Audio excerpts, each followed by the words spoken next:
Hi, and welcome to Homo Ludens, the channel of history and board games. And I'm really excited today because we're going to talk about a game that I've been aware for a while now, but I'm excited because it's actually getting published. And this is Insurgent Algeria.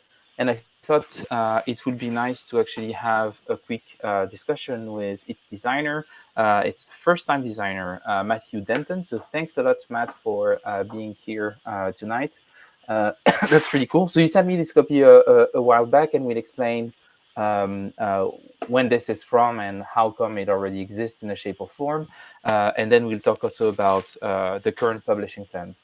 So for those of you who don't know, and maybe that's the first thing that we probably should discuss, Matthew, is that the Kickstarter has been canceled.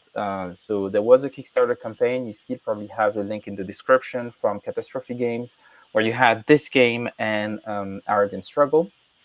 And if you don't know, I've already talked about Arabian Struggle in another video on the channel regarding.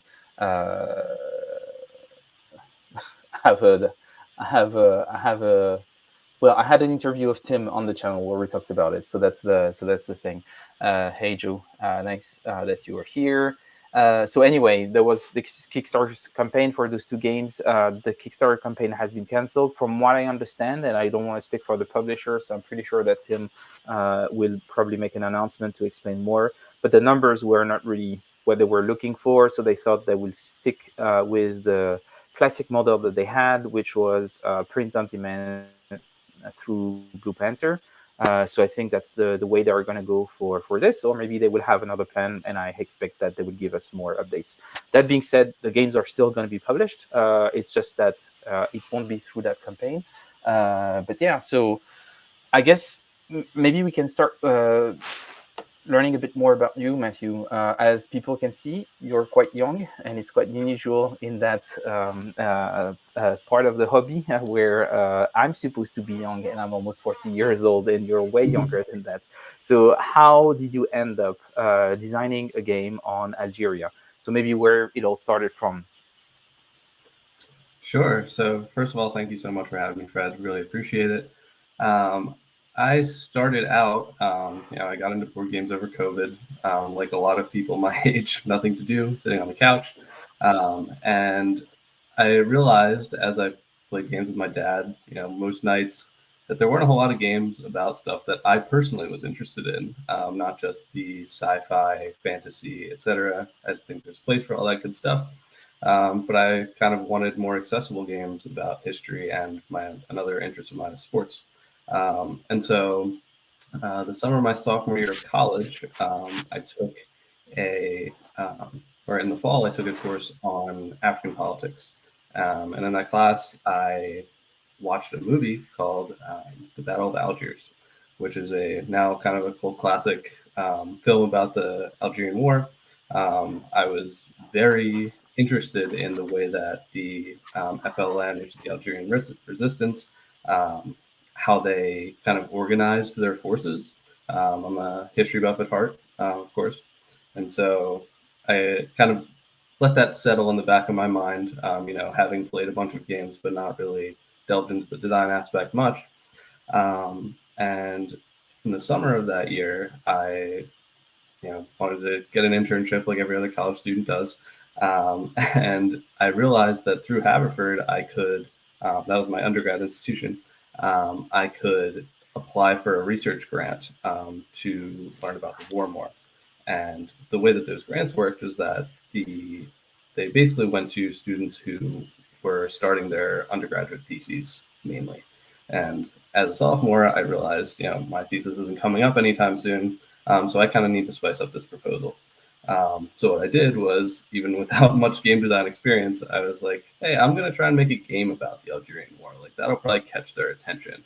And it did. I got that research position. So I was basically paid for a summer to make a game, which just sounded like a dream. Um, Yeah, it and, does. Especially paid yeah, in advance. That's something that in the yeah, historical gaming community doesn't really exist. Even when you were right. a designer that has already a few published games, like being paid while designing is pretty unusual. Yeah, no, I really lucked out. So I struggled with the design over that summer. I came up with something relatively close to what would be the finished product, probably in June, and I basically read everything I could find on the Algerian War in May. And then in June, I came up with something that was relatively close. But then I kind of convinced myself that it was like decent but not great, and kind of went down a rabbit hole of basically every mechanism that I had ever used or thought about. I tried to throw into this game, and kind of got nowhere. And I was pretty discouraged by the end of the summer, to be honest.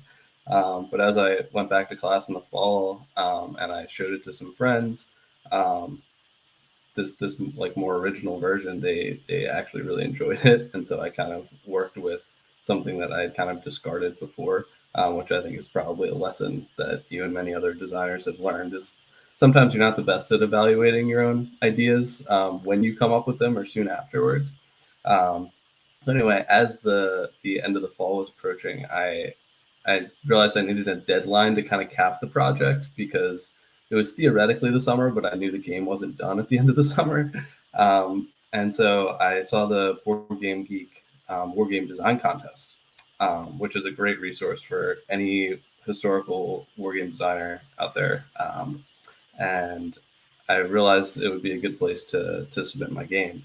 So that deadline was in December. I kept playtesting through the fall into the winter, submitted it there, got some great feedback, which improved the game significantly.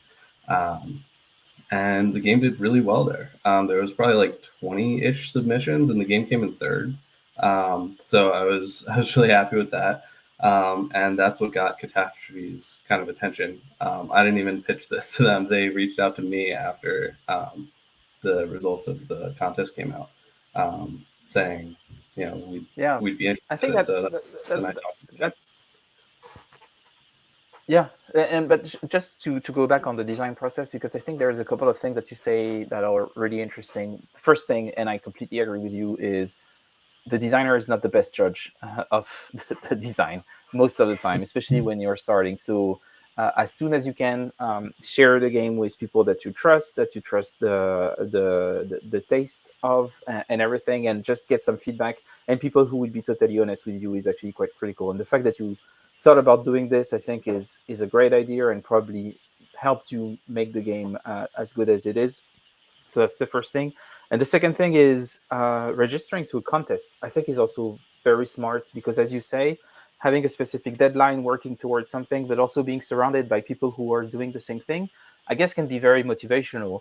And I was wondering, in this process of participating to the contest, did you had interactions with other designers, and was there like inspiration that came from this? How did it go?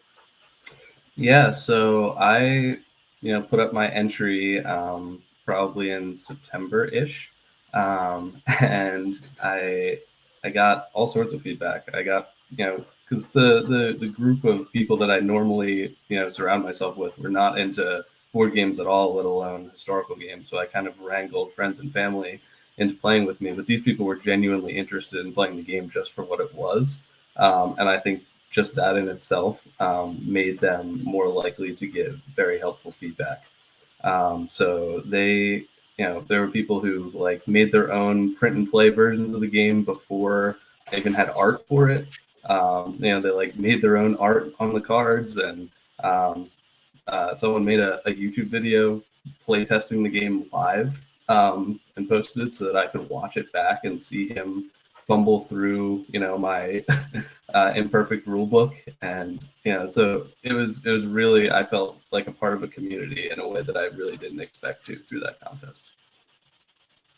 Yeah, that's great. And it almost sounds like on a very small scale, you actually went through the whole classic development process where that person recording a YouTube video is actually a blind playtest, where you have someone that you're not in contact with trying to figure out the game on their own and giving you a raw feedback on, okay, what was the experience like? And I think it's a great asset as a designer to actually see how people experience the game without you being involved. Which you would be surprised to know that even some established designers fail to understand that it's actually quite important. So it's good. You already have all the good basics. So that's really nice. I want to go back to you were mentioning Pontecorvo's The Battle of Algiers. So it's, for those who don't know, it's a movie that was released in the 60s. It was directed by Pontecorvo, who was an Italian movie maker, and this movie has an interesting history. It has been banned in France for quite a long time, and it depicts the counterinsurgency warfare during the Battle of Algiers. And it's interesting because the movie was made quite close to the event, so that's actually quite unusual, but still is considered as, even though it's a movie and it's fictional, as a great tool to understand French counterinsurgency warfare and how the FLN on the other side was actually also driving their operations. Was this more a spark that triggered your interest in the war, or do you feel like the movie itself inspired you in some way in designing the game? I think it put a game design spark in me, for sure. There's a scene in the movie where there's a French general explaining to his troops or his fellow generals how the FLN is organized. It's on a chalkboard, and he kind of explains how, um, one person doesn't know the identity of more than two other people in the organization. One person recruits two people, and those two people know who the person that recruited them is, and they're one partner, and that's it. So that if something happens to them, they can't reveal that much information, because torture was a massive part of the French operation during that war. So that specific element of, I guess, espionage or intelligence kind of piqued my interest. It didn't find its way like directly into the gameplay, but that was certainly the spark, is the like a lack of knowledge of one another within such a tight-knit and passionate resistance.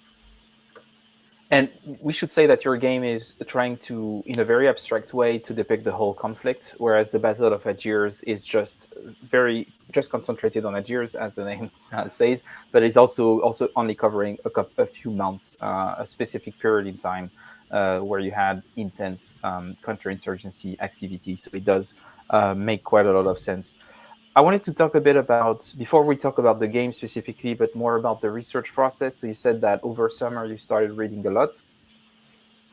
From what I know, you're not a French speaker. Did you feel that only reading books in English was in a way limiting you in your understanding of the conflict, or do you feel like they were really good resources in English anyway? I certainly think that there were some limitations to my research, especially in terms of primary sources, obviously, because everything basically about the conflict was going to be in French or Arabic. But there is a decent amount of scholarship out there already, and several of which that I would definitely recommend. The first, obviously, is the Battle of Algiers, but also Martin Evans' book, Algeria, Yeah. France's Underwater War. So on this one, I brought it up because you didn't have it with you, so I'm just going to show the cover when Yeah. you speak. So this is the book. Yeah, so that was a useful overview of the conflict. Something more specific to the diplomatic angle of the war was Matthew James Connolly's A Diplomatic Revolution, because the FLN's diplomatic efforts were really kind of what saved them in the war, because their military forces were just so outnumbered and outgunned by the You French. should have told me. I also have this book. I should have picked it up. That's Yeah, funny. no, that was definitely instrumental in my research. And the last one that I would recommend, which is more of like a memoir, it's a little bit more of an accessible read, specific to the experience of one of the women who was part of the kind of insurgency effort, is Zora Drift, and her memoir, Inside the Battle of Algiers. So she was one of the women who went into the heart of Algiers in the French sector, and placed several bombs within public French places, which would eventually explode once she left the compound. And that was one of the main tactics of the Algerians to kind of spark fear in the French, and show the legitimacy and the power of the resistance. So hearing her experience, how she was recruited, um, and her analysis of what she did was also very inspiring. Yeah, I think it's interesting because it's a war in which we have quite a lot of direct testimony of people who were directly involved. As you said, there is this book, and I have also a French version of it, which is interesting because it makes you reflect on the role of terrorism in a specific kind of warfare, and it's is it necessary, how it needs to be done, and how do people justify doing things like this. In those types of conflicts. And then on the other side, I don't know if you've read it. I think it has been translated in English too. There is the account of Osares, which was a French officer who explains basically how he was conducting counterinsurgency warfare, and is very open about the use of torture and the fact that it was completely widespread and was for him at least, a legitimate way of gathering information, which is a brutal read, really rough, but also quite interesting. So there's actually quite a few interesting things to read on this specific conflict. But yeah, and regarding the game design inspirations, and actually there is a question here or a comment more from Daniel. I wanted also to ask you this. So asking about the design inspirations, because obviously there's not a lot of games about Algeria, and we'll talk about a few that you probably played because I think that you mentioned at least one of them in your designer notes in your game. But yeah, what games inspired you, and what did you take from those different games to actually make this game that is quite unusual? As Daniel was saying, it's not a classic war game by any means. In other ways, it feels like a more of a game that you would find applied to a different kind of topic. But in this case, the topic is the Algerian War. So, what was your process of getting inspired by other designs? Yeah, so in terms of subject matter, I think one of the, if not the preeminent game on the conflict is Brian Train's Colonial Twilight, which is a fantastic game. It's a very deep simulation um, and strategic experience, out playing out the entire war over the course of basically an entire afternoon, which is how most of the Coin Series games are, which I'm slowly delving into and enjoying. But the market for a game like that is just limited in terms of people's time. And I realized that, there's all sorts of filler games out there. Like there isn't really a category for the historical filler, because I think the assumption is that history is too complex to boil down into such simple or short gameplay. And I kind of just wanted to challenge that notion through the creation of Insurgent. So I think one of the main inspirations in terms of other games that are more in the hobby sphere, but also do touch the historical realm, is a game like Watergate. Watergate inspired me for sure because it's a two-player kind of head-to-head game where players have different objectives. The Nixon administration's trying to cover up what they've done, and the reporters are trying to expose it, of course, through a variety of card play mechanics, which are also present in card-driven war games as well. But it's basically simplified to its essence. And so I kind of wanted to take that mold of the historical, but in a kind of a hobby filler genre, because I hadn't really seen anything that had been done that way before. And I thought that the mechanism of playing cards face down was a good way to emulate the unknown nature of the FLN resistance. So the French, while their cards are relatively more powerful, they can only be played face up, so the Algerian player can see exactly what's been done. Yeah. But the Algerian player can play their cards face down, so they still count towards their scoring at the end of the game, but they are unknown until the French player chooses to expose them. And now that we're getting into a bit more detail into what the game is and everything, maybe it would be a good moment to actually show a couple of images, and maybe for you to explain quite simply, but how the game is actually being played. So we have a picture here of a game in progress. We see the two decks. On the right-hand side, you've got the French deck, and that's the French side. On the left-hand side, you've got the Algerian one. and then he feels like you have like 3 battlegrounds, and he plays looks like a line battler. But can you explain a bit what are the mechanics? Yeah, of course. So the Algerian and French decks are asymmetric. So there are certain actions that the French can do that the Algerians cannot, like imprison, and the Algerians can jailbreak, and the French cannot. So basically, you're playing cards out of your hand. So you start with a hand of 5 cards. You're going to play a card into one of the 3 fronts. So the one closest to us in this image at the bottom is the diplomatic front. The middle one's the political front, and the furthest one is the military front. So basically, to win the game, you need to end having more support in 2 of the 3 fronts. Now, support is totaled by the icons at the top of each of the cards. So, for example, the French would be winning the diplomatic front 2-0 right now. So you're trying to balance your efforts so that at the end of the game, you end up with more support. However, there's a twist, which is that if you can overwhelm your opponent in any one front, you can win the game immediately and not wait until the player's decks are over, which is what the normal endgame trigger is. So, for example, the FLN in this example, we don't know exactly how many support icons they have, but they have at least 2 more than their opponent, and they could be very close to a victory by domination. So players keep playing cards back and forth from their hand, resolving the actions on them. So there's a variety of actions on the cards. Some allow you to draw cards, remove other cards, imprison cards. You can bomb the other player, so that's what the 2 dice are. So if you roll high enough on the dice, you could remove multiple cards from your opponent's side. But you could also miss entirely, so that's a bit more of a risk reward. And you can also recruit, which allows you to play multiple cards in the same turn. So those are a good variety of actions that you can take. You're also limited because unless you take actions that allow you to draw more cards, you basically are stuck with the hand that you have. So when you play a card, you don't draw another one until you're all out of cards, and then you draw 5 more. So you kind of have to think when you draw your hand, what order you're going to play them in, because that can either improve or limit your options later on in the round. And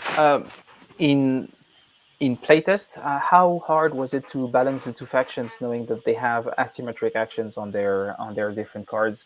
How did you manage to actually find that sort of equilibrium while making sure that it was historically relevant?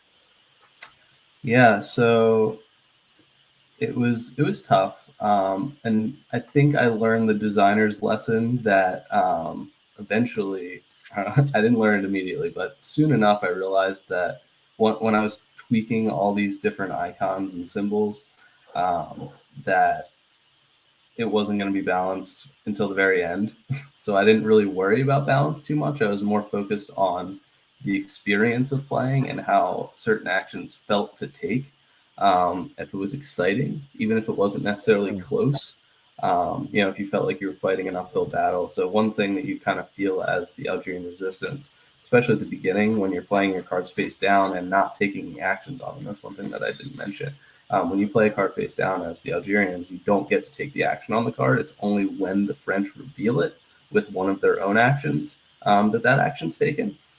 So as the Algerians, you're kind of playing these cards face down, not getting to take the actions on the cards that you've played for a little while. And so the French can kind of rack up icons on you. And so it kind of feels like the struggle, like you feel like you're behind, but only when you choose to sacrifice some of your soldiers, your civilians, your politicians, is when you'll be able to claw back into the game. So there have been versions of the game where that clawing back was basically impossible, or where it was very easy. So I think I've struck just about the right balance. But it also works well because the decision of whether to play the card face up or face down is an interesting one and kind of a tricky one for newer players to figure out, at least in your first play or two. And so if you're playing with a new player and you've already played the game, I would recommend giving the new player the French deck, because you don't have that choice, you have to play all your cards face up. So while you're learning the rule set and the different symbols and actions, you don't also have that extra decision of whether to play it face up or face down. And so I was wondering, so you made that whole research and then you started designing the game. What did you want the players to get out of the game? What did you want them to understand about the war that you think your game is actually portraying? Yeah, that's a great question, and I kind of address it in my designer's notes. Is I didn't want to tell. I wanted to tell a story of the conflict without getting too deep into the weeds of simulation. I wanted to depict the desperation and the sacrifice that the Algerians felt and the stress that they were under. And I wanted to highlight specific people and events of the conflict, which you can see through the cards. There are facts at the bottom of each of them for you to read as you play them, or as you're waiting for someone else to take their turn, which highlight the importance of specific actors, which I thought were pivotal to the outcome of the war. And what was the reception of the institution that paid you for the game when they got the games into their own hands? Was it what they expected? Did it spark conversation about maybe making more games, about making history accessible in different ways? What was, yeah, what was the reaction? I'm curious. Yeah. So the office that I did it through is like the college's humanities center, and as I mentioned, they didn't really have much experience with game design, and so they were like intrigued by the concept when I pitched it, and when I brought it back to them, they were very excited. I think they didn't understand necessarily um, how I would bring it to life. And so when I brought the box in and said, "Hey, like I made this thing," like I think they were very like happy and excited about it. I don't know that it necessarily sparked more conversations about like ludological interventions in history classrooms per se. I think it was just more of a genuine like enthusiasm that I had succeeded in the project. So I wouldn't say it necessarily pushed the needle ideologically. And personally, after this experience of designing a game, but also exploring some historical games, do you feel that this kind of medium is a good way to approach history? And what advantages does it have compared to writing a good book on the topic, like the one by Martin Evans, for example, that you mentioned? Yeah, another great question. I think it lowers the barrier. Being taught a rule set in 10 minutes, while takes a significant amount of focus in those 10 minutes, it puts you as the gamer in the shoes of, at least abstractly, um, real historical forces in a way that books can do, but requires more of an imagination. A game forces you, and my game in particular, forces you into tough decisions immediately, from the perspective of the people who lived it, even if they aren't those decisions exactly. Um, so I think getting yourself into those situations um, as efficiently and engagingly as possible was definitely a goal of mine, and something that I'm happy about with the design is I think it got to that point quicker than other games, and certainly quicker than literature or film. And I was wondering, so that was your first experience. It seemed like you had fun with it. You got lucky in the sense that Catastrophe Games picked it up. So you're going to be published, or you're going to be a young published designer quite soon. Uh, did it light something in you and you're thinking, I want to do more? Or do you want to finish your studies and go back to it afterwards? What are your plans regarding game design? Yeah, I'm certainly planning to continue with it. I don't think it's set the fire of I need to put a game out ASAP from here on out. But I think when uncover another topic that I'm that passionate about, I will be intrigued to try and put it into a format similar to what I've done with Insurgent, for sure. And that's also leading me to another question regarding the design process. Do you feel like designing a game while you were learning about the conflict was a good way for you to wrap your hand around the knowledge that you were gathering? Was it also helping you as an individual better understanding the conflict? Certainly. And I think more so than writing an essay, which is what I would have otherwise been asked to do. Because when you're writing an essay, you're kind of pulling a very specific thread from whatever you're writing about and then arguing on that front. But when you're making a game, you have to consider so many more historical factors. You can't just narrow in and say, I want to make this one argument through my game. You know, the player could make a decision that makes the line of inquiry that you're trying to, point out irrelevant pretty quickly. And so it takes a very broad kind of perspective and overview of what you've learned. And so providing that in a way that's A, engaging and fun, but also be representative in the way that you want it to is a very interesting design and educational challenge. And I think selfishly, I kind of want to keep doing it to have that more of Yeah. that. Yeah, I think it's a great point, and I totally agree with it. But it's interesting to see from your perspective because you were doing it during your studies. So even within that context, you do see the value in it. So that's really cool. But yeah, are there any games that you're playing at the moment? Did you keep after COVID playing board games and historical games, or you put that on hold? What are your gaming habits right now? Yeah, so after I finished undergrad, I moved out to Pittsburgh, so I'm in grad school now. And I didn't know what the gaming situation was going to be like out here. So I brought a good number of solo games, which I've been enjoying. The most notable of which is Resist, which also kind of gets into that kind of struggle mindset within the game. You feel like you're rarely winning because it's a resistance. And that one's about the Spanish resistance to Francisco Franco. Yeah, Um, by yeah, a friend of the show, David Thompson. So I'm sure he would be happy to hear that he's inspiring young designers. So that's really good. What other solo games you've been playing?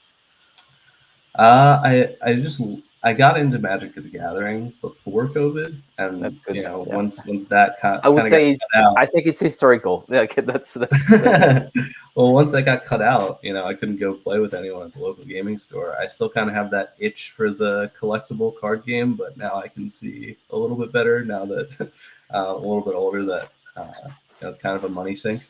And so my replacement for that has been Arkham Horror, the card game, which is incredibly thematic and complex and deep. But that's more of a Lovecraftian ethos, which isn't necessarily up my alley, but I've really enjoyed the mechanics of that. So I've kind of been mulling over how to get the living card game or collectible card game genre, how to weasel that into a historical format. But I think those types of game and the Lord of the Rings card game, I think they're really showing that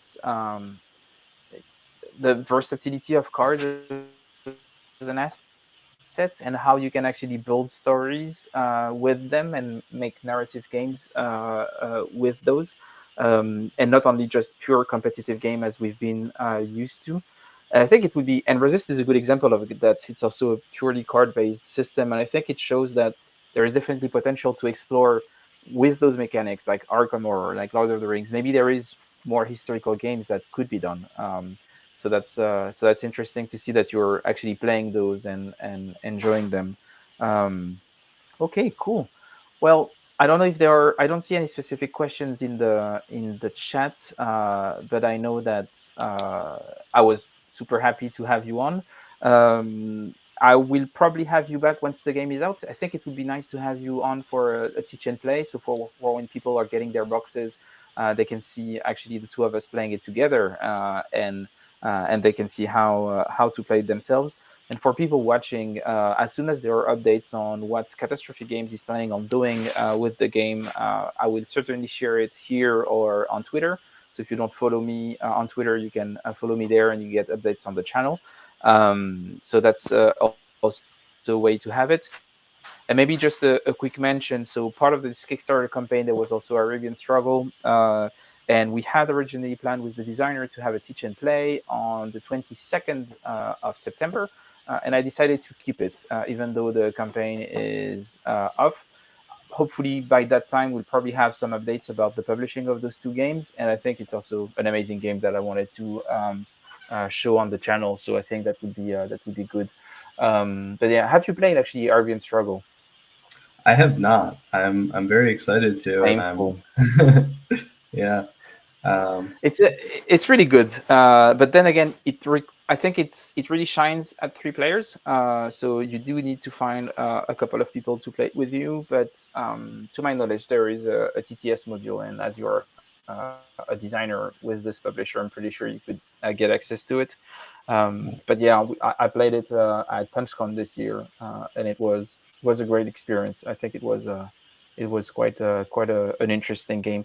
Also, quite simple, not as simple as Insurgent Algeria, but still on the simpler side of things. And I think that's a good thing from Catastrophe Games is that they come up with those designs that are very approachable, but tackle interesting historical topics. So I think that's really great, and I think your game is a perfect example of that.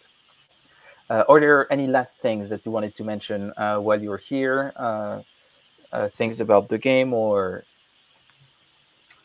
I write a newsletter about historical games. It's coming out weekly. It's called Finbar Games. It's on Substack.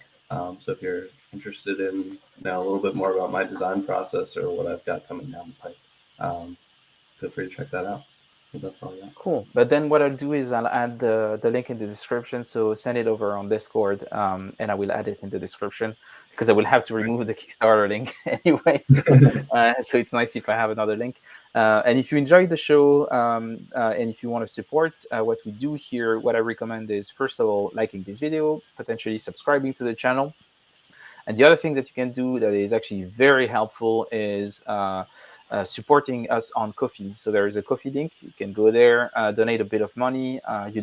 There is no minimal amount. You can give just $1 if you wish, and that will also give you access to the Discord server where you can actually join the community of people who are also supporting the show, where we discuss together about what should be covered on the channel. There are some people that are actually taking part in making content. There is a lot of discussions about game design also. Actually, interestingly for you, and maybe I need to show it to you sometimes online, there is a guy on there that started designing a game on Chechnya, so the war in the 90s, that also uses a kind of line battler system that is super interesting, but you also have a board, so it's a bit more involved than Insurgent Algeria, but it shares some similarities. So quite an interesting game, and it's fun to see that people are coming up with new approaches to design games. Anyway, it's a great server.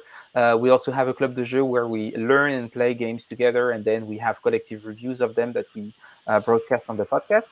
So yeah, consider donating to the show. Matthew, it was great having you. We've been in contact for a while. It was fun to finally have you on the channel.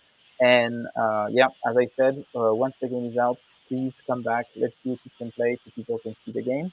And that would be great. I hope that there is going to be a positive outcome after this Kickstarter campaign for people to get their hands on the game, because I think it's a very interesting game, and there's not that many games with Charles de Gaulle on the cover, so that's also nice.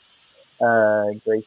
So thanks, Matthew. Thanks everyone for watching. Have a good evening, and I'll see you on Sunday. Sunday night we'll have a stream where we'll have a teach and play of Kingmaker, the new version of Kingmaker, the classic of the 70s, and we have quite a few interesting guests. So feel free to jump in on Sunday to learn more about Kingmaker. Great. Thanks, everyone. Bye bye. Thanks, Fred.